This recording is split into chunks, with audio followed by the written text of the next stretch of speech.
what is Hipcamp? And we're going to have this in a separate playlist, so to say. It'll be like Hipcamp camping. We do state parks and other areas. We do dispersed camping as well, but this is going to be the playlist for Hipcamp. So what is Hipcamp? Hipcamp was brought on a few years back. It got real popular around the whole COVID thing. And a lot of people, what they've done is they've opened up their private properties to campers. So they've installed electrical and water, and in some cases, sewage or septic. They may not have an actual hookup for it, but they have at least a dump site or a dump site nearby. And they've opened this up anywhere from $25 to $100 a night. To be honest, there's a couple near us that you actually park right up next to a waterfall. So they're more expensive. They're $100, $110 a night to camp in your own camper or tent. But a lot of these places have opened up so that you can rent out their property. Like one of the ones that we just went to was 40 acres all to ourselves. It was just us and the host. So the host, they had their house on the property, and then they had a spot to where we could back in, and they had electric and water, and then they had a small little dump on site. And they also gave us a lot of suggestions to hiking trails, which was really nice. And then we've been to another one that had 20 acres all to ourselves. But it's not just single ones. You have several others. You got some camping spots that have joined Hipcamp.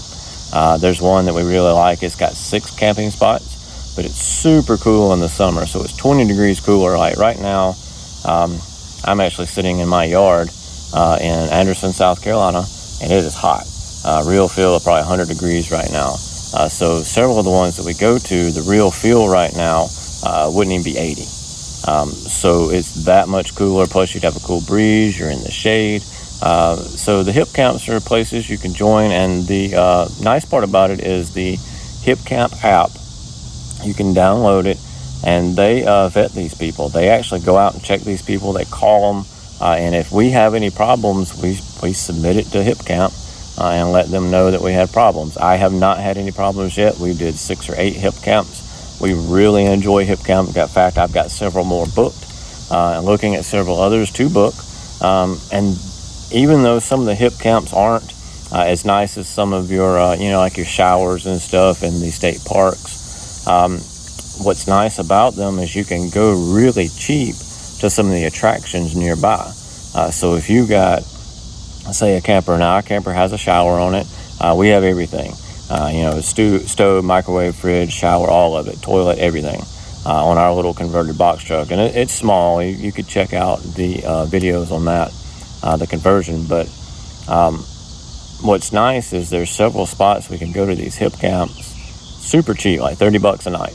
And then I can book it, and then I can go to attractions nearby instead of having to pay, the hotel fees or the big RV park fees. Because one of the attractions that we're looking at going to, the big RV places that has the nice showers and has all that, you're still looking at $75, $80 a night, where the Hipcamp is $35, I think. So that's what's nice about it. They're usually cheaper. Some of them don't have all the amenities. But they are cheaper, and a lot of you guys, especially with your tents and stuff like that, these 20 to 50 acres of land, some of them's got, I saw one up in Virginia that's got a couple thousand acres of land, and it's got one spot that they allow campers to go to. They just got a lot of land, and they put that spot in there. Now it's a more dispersed spot, and it's a lot cheaper though, but it's really nice on top of a mountain. So if you've never done Hipcamp, check it out. It's a lot of fun. And they've got some good prices, and from what we have found, all the hosts that we have went to have been really nice. We have not run across a host that has not been nice, that has not been welcoming.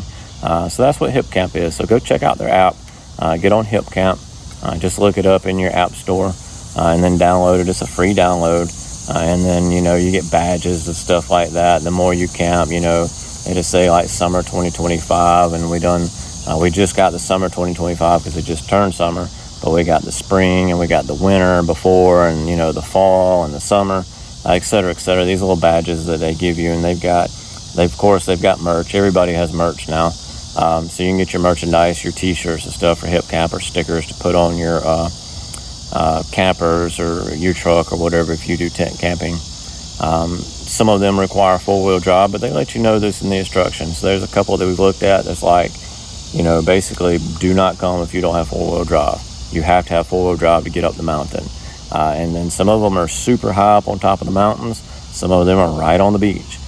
So whatever your type of camping you're looking for, you can check that out at Hipcamp. So Hipcamp's just basically an app that a lot of people have went to. In fact, they have state parks on this app now as well. They've just added that within the past few months. But you can go on there, you can put in the location that you're looking to stay at, and then you can go stay on somebody's property basically for a lot cheaper than you would at some of these big RV parks. And a lot of these guys have full hookups, and they'll take big campers. So even you guys with the big campers, the 40-foot campers, some of these guys can hold you, and you'll be on 10, 20, 30 acres of land all by yourself if you like camping in that aspect with nobody around. And that's what we kind of like. We like more private camping, just the family together to do our own thing, and that's what we like. Now, we're not against going to the other stuff, but that's what Hipcamp offers, is a more private, secluded, for the most part, camping experience, and it's great. So go check Hipcamp out, and then check our playlist out for places we've done the Hipcamp. What we're going to do in the Hipcamp as well as everything else is we're going to do where we've stayed, where it's at. We're not going to give the addresses, but we'll give the town or the county, whatever it is, or the town that it's nearby, and then attractions that they have or that we did anyway. And then we're going to give pros and cons, because everything has pros and cons. We've been to several state parks that, especially one we absolutely did not like, will not go back. And it's one near us. It's a couple hours away in South Carolina. Can't stand it. A lot of people love it. We couldn't stand it. But we're going to give pros and cons, and why we like it, why we wouldn't. We're going to do like a 5-star review, basically. Is it got 5-star, 1-star? We may even do 0 stars. But that's what we're going to do here for Hipcamp as well.